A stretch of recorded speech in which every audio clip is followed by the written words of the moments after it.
Yeah, this new deal apparently agreed but not yet confirmed by the club, Asmir. You look at Saka, so consistent for such a period now. Do we almost take his performances for granted?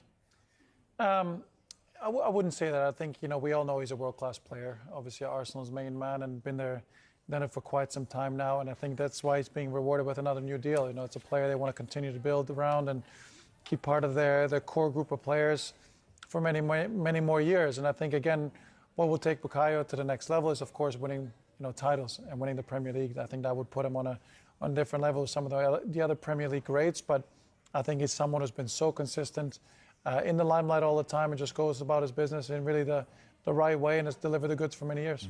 And yet, at a time when they're absolutely flying, he's actually only scored once since early November, a couple of months. But unlike him, anything to worry about? No, I don't think so. And I think, again, that's incredible, really, when you think about that, how well Arsenal have been doing that. He's only been scoring that many goals. So I think the success for Arsenal this year has been the fact that they've spread the goals around the team. Obviously, been incredibly efficient on set plays. We all know that, but I think there's a lot more firepower around that Arsenal team. So one thing Bukayo Saka does, he does draw attention of a lot of defenders. So he's on the pitch because of what he's done, his reputation, and the impact that he has on games. I think he actually draws a lot of attention and hopefully opens up a lot more space for other players around the pitch. When you look at Saka in this Arsenal team and the strength of the squad they have, one step away from a Wembley final in the Carabao Cup, they're still in contention for all four competitions they're in, the top of the Premier League, the top of the Champions League. How close is this Arsenal side to being the complete team? I think they're really there. I mean, when you look at that Arsenal team and their squad, you don't see any glaring weaknesses at all. I think they've addressed the depth this year, which we've spoken about the last couple of years. Maybe it was an issue for them. So they have a lot of firepower, they have a lot of options, some key players coming back from injury now. So for them, I know their goal is, they're a massive football club, their goal is to compete and try and win all four trophies that they're in. So why couldn't they go really far in all these competitions and make sure they get one, maybe two, and then see what they can do in the other ones? Because that's the thing, you just had to look at their bench last night and you see the depth of the squad. They've certainly got the squad to cope with those demands, haven't they? Yeah, I really do think they have. And I think, again, it's competition for places, making sure they keep everyone on their toes, refresh the squad, give players a chance, make sure they keep everyone fresh going into a very important second half of the season. I mean, it's almost because Bukayo Saka has set himself such high standards, that's why people almost question the goal tally this season. But I think Asmir is right. There's so much firepower within that side. And also, set pieces have an impact on his goal-scoring record. So I wouldn't be that concerned about him not scoring that many goals this season just yet.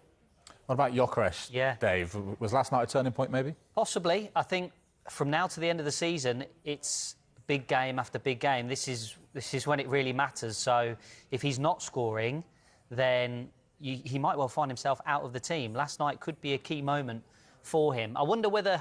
I'm not sure we can read too much into the celebration after the goal last night, but this is the first part of the goal. Watch his body language here as Saka turns away from the pass. He's not that happy about him not getting the ball into the box first, but eventually the ball does come in, and because of the Sanchez mistake, he rolls it in. Now, look, the adrenaline's pumping at this moment, but he does give Saka a little bump here, and he goes to... There's the bump, and then he goes to find Ben White. I don't think we can read too much into that, but the reaction to not getting the ball from Saka perked my interest a little bit, and I wanted to have a look at the pass completion rates to Viktor Gyökeres in the final third, and Bukayo Saka is actually fairly low down on the list. And maybe it's a case of trying to develop that relationship with Saka as to when to get that ball into the box for him. Eze has the highest completion rate at 55%, then comes Odegaard. Calafiori's up there at 44%, 27 passes attempted to Gyökeres in the final third. And Bukayo Saka is there fifth on the list with just a completion rate of 39%. Putting that into context, by the way, last season, he combined with Kai Havertz quite well, and his pass completion to Havertz was above 50%. So that's a significant leap, you would have to say, last year to this year. Maybe it's taking time for them to realise that combination as to what each other wants. I've got a couple of examples as to where things could well have been done differently by Bukayo Saka. This one was against Brighton. He gets the ball in space. Can he deliver that ball across the box first time? He takes another touch, then he takes another touch. Finally, the ball does come in, and then it's cleared away. Does Gyökeres want that ball quicker across the front? Again, against Fulham, can the ball go in now into the box? He takes an extra touch, an extra touch, an extra touch, the ball comes in, the chance is missed. And then the final example is one where he does get the ball in first time. This time it's Ødegaard on the right. Saka fires it in first time. Gyökeres doesn't finish it off, but Eze absolutely should do, and he fires it over. I just wonder from an Arsenal perspective, Asmir, what you think from Gyökeres as a striker. Is the balls he wants, the quick ones across the front that he can attack, is he that type of striker? Whereas Havertz last season was a kind of cross it into me, I'm more physically capable maybe than Gyökeres, I can get my head on it. Whereas Gyökeres wants the ball across quicker. Yeah, I mean, I think you see with the patterns, the way Arsenal play, I think there's definitely a level of growth still in that relationship, 100%. You know, Gyökeres only joined a few months ago. Saka was injured for a little bit, so they haven't played a huge amount of games together. So that's part of being on a team, getting to know each other, what's important, how do you like the service, where do you want the ball. So I think they're going to get to know each other even more, and I think that's the exciting part for Arsenal. These things have still, you know, there's still plenty of room for them to grow and get better all the time. It's a different type of striker, I think, as well, than Arsenal have had. You know, Kai Havertz, yes, for as physically tall as he is, he does also come a bit deeper to link play, right? So I think he gets involved kind of almost like that false nine where he gets a little bit deeper, gets into different situations and links the play. So Gyökeres is your out now at number 9. Get in that box. Exactly the way he scored the goal last night against Chelsea, being in that 6-yard box, middle of the goal, and that's where a lot of the goals get scored. So for them, it's about developing that relationship, and I'm sure they're going to get better all the time. You know, quality players, they figure it out pretty quickly. They get to know each other, listen to each other. And, of course, the patterns that Arsenal and Mikel Arteta are going to work on is going to involve a lot of that. It was just that the goal last night, when the ball didn't come across first time from Saka and he kind of turned away, that showed that little bit of frustration at the situation. But maybe Arteta, you have to say, it could be instructional. He might not want that ball delivered straight away because there's maybe a better opportunity for that to be defended, whereas he might want a little bit more patient in the final third. So it could be instructional, but I just thought it was telling last night from an Arsenal perspective. Very interesting. And actually very interesting was that Eze was the player who had the greatest connection with him, and he's not really playing very much at the moment, is he? So in terms of Gyökeres, you know, in the media as fans, we get obsessed with strikers and their numbers, how many goals have they got. As teammates, as long as you're winning games, do you care?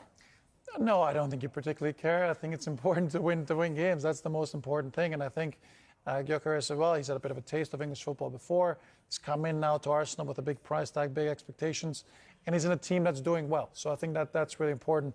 The only thing I'd say as well about Saka and Gyökeres' goal return, they've been so good defensively, it doesn't take that many goals for them to win. So once you get a lead, you know you're so good defensively, you end up managing games. You don't have to win them 4 or 5-0, you end up 1 or 2-0. So that has an effect as well on their actual goal return and the statistics. Arsenal paid a lot of money for Gyökeres. They want to make it work for him. How big a problem for him, though, is the return of Havertz and Jesus from injuries? Well, listen, of course, you have to perform, you have to score goals, and you know you have to benefit the team in the right way. Again, Gyökeres probably does a lot of unselfish things for that team as well, in terms of his hold-up play and the work rate and the pressing. So I'm sure there's definitely a lot of good things he's doing. Otherwise, they wouldn't be winning as many games as they have. Arsenal this year have an incredible amount of competition for play, especially when they're all healthy, which again gives Arteta great options in all these different competitions to make sure everyone's ready to go and firing. They've got a lot of variety in that front line. We did a piece on the Premier League show last night about the real variety in terms of profiles of 4 players and strikers that Arsenal have got now. We've got Gabriel Jesus, who's a real runner, likes to get involved in the game. You've got the physicality that we've already talked about with Kai Havertz. You've got Gyökeres, who wants to get in behind. So they've got lots of different options. And then, of course, you come to Mikel Merino as well, who is, you know, this kind of guy we've just forgotten about, but he did so well up front for Arsenal this season. So lots of options for that. Yeah, that takes you back to the strength of the squad again, doesn't it, of Arsenal? Who have 13 games unbeaten now in all competitions. We often say that this is the time of year that City and Guardiola get going. And yet, in the Premier League, they've drawn the last 3 games. Look good in the Cups, but they have dropped points in the Premier League. Where do you see them right now in terms of their title credentials? I think they're right in it. I think Man City, if you write them off, then I think you're making a big mistake. I think with the players they have, that squad, you know, an unbelievable goal scorer, who's hit the ground running. So they have a lot of options. It's a team that has the experience. In general, has the manager who has more than enough experience to handle this next period with a lot of fixtures, But going into the second half of the season, if you get the right momentum, get on this run, then you don't want Man City sniffing around the title. That's for sure. Yeah. Hopefully it'll all work out for Antoine Semenyo once he settles in. I mean, what an impact he's made in his first 2 games from your old club, Bournemouth. Is he a potential game changer this season for City?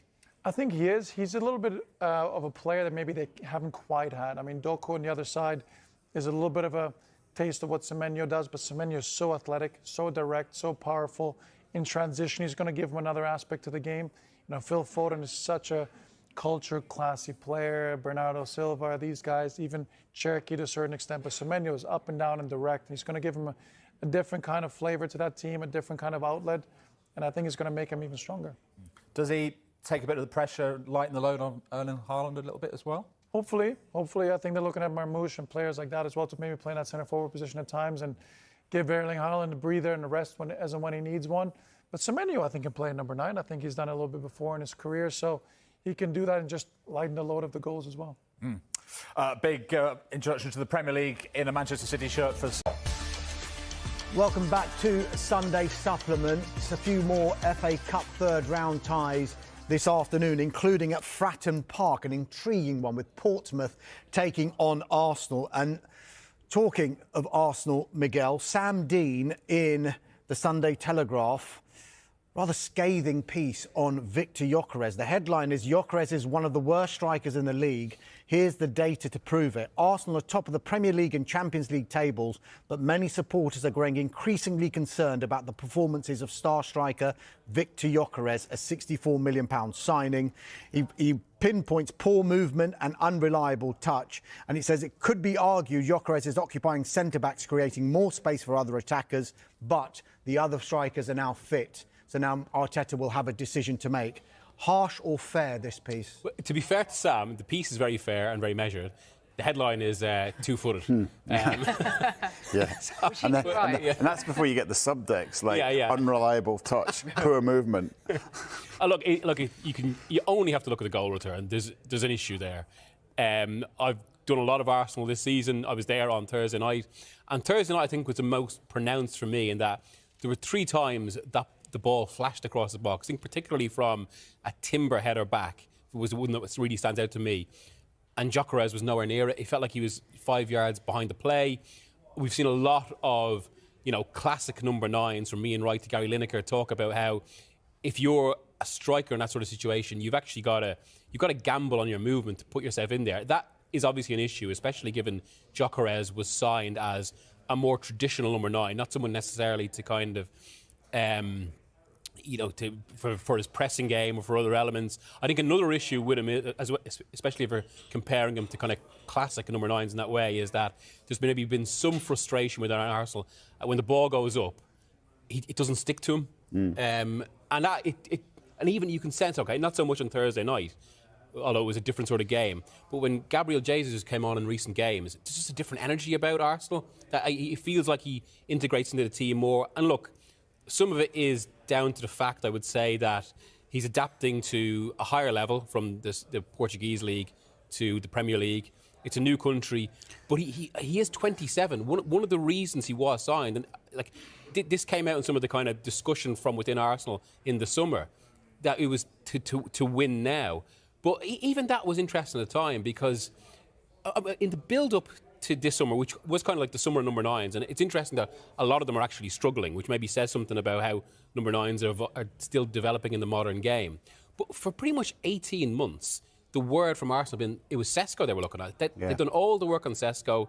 That one of the reasons they were interested in Sesko as well is because, consistent with a lot of Arsenal's transfer recruitment, it was a player that could grow with the team, even if he wasn't a finished article. And then that did abruptly change in the summer. And I think there was even a surprise to other clubs that it was Gyökeres they went for and that Sesko was suddenly available. Yeah, I think that's part of the switch to thinking win now. That's what this season's all about for Arsenal. All of the transfer business and the other stuff, it's this awareness of trying to win now, which is, Gyökeres. But Gyökeres was seen, as you say, as a guy that's going to win for you now, that's going to score you goals. His struggles haven't surprised me. I wrote about this in the summer, that the track record of those coming from Portuguese football, goal scorers, is pretty poor. Ricky van Wolfswinkel, 25 goals for Sporting Lisbon. I think 1 goal for Norwich, for example. Mario Jardel, you can go back. Brighton don't often get it wrong, and obviously they had Gyökeres and let him go. He's not one of the worst strikers in the league, though, because he's useful. You know, he's just doesn't look like a top club striker. But Sam hasn't written he's one of the worst strikers in the league, as you say. Yeah. He's just blah, isn't he? Jackie, picking up on the points that Miguel made there. He wants to be blah. About Gyökeres. Yeah. Higher level, new league, first time he's going to be playing at that level.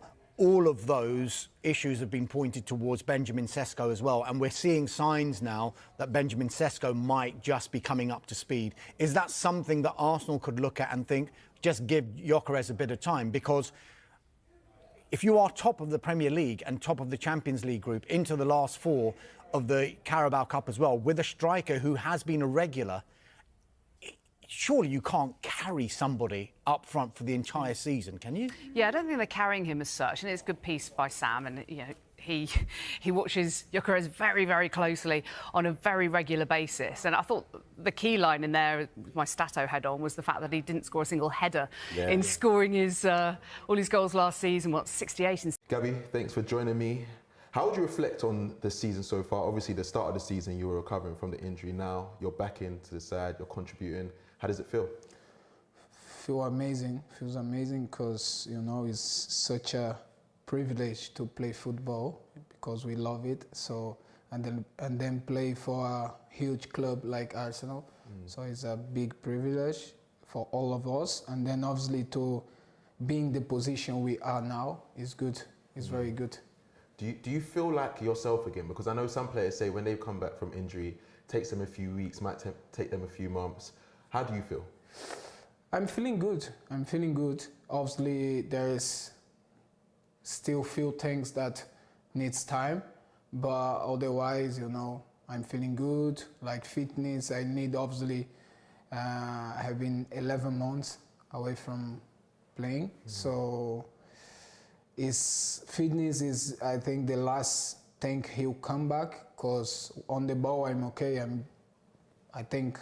Who watch it could see that I'm getting better. Each game I play, I'm getting better. So yeah, I'm happy, you know, everything is going in a good way. I love that. And I know setbacks are obviously a part of football. And you mentioned openly after the game a few weeks ago about your religion and how the faith helped you come back to football. How important has that been? And also the team and, you know, the Christians in the team, how important has that camaraderie been for you to get back to yourself? Well, I think first is affect your life, your own life out of football, you know. That's, for me, is the important thing about this because me, I'm the type of person that I want to talk what I live. If I'm not living that, it's better to don't talk, you know. I don't want to be like the ones like talk and then live another life. So that's good for me. It was good for me, you know, because 3 years ago I accepted Jesus. And then from there I start to learn, I start to read the Bible every day. And then obviously with the people in the church I go in here. And then I decide to get baptized. And